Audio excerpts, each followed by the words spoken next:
আমি বানিয়েছিলাম লোটের চপ।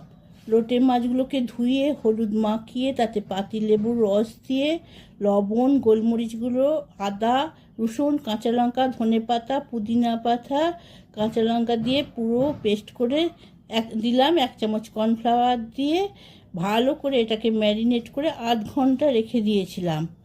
এবার একটা বাটিতে কর্নফ্লাওয়ারে গোলমরিচ গুঁড়ো, লবণ দিয়ে ভালো করে কর্নফ্লাওয়ারটা গুলে নিলাম। তারপর লোটে মাছ একটা করে কর্নফ্লাওয়ারে চুবিয়ে ব্রেড ক্রামে কোট করে রাখলাম। এবার কড়ায় সাদা তেল বসিয়ে দিলাম।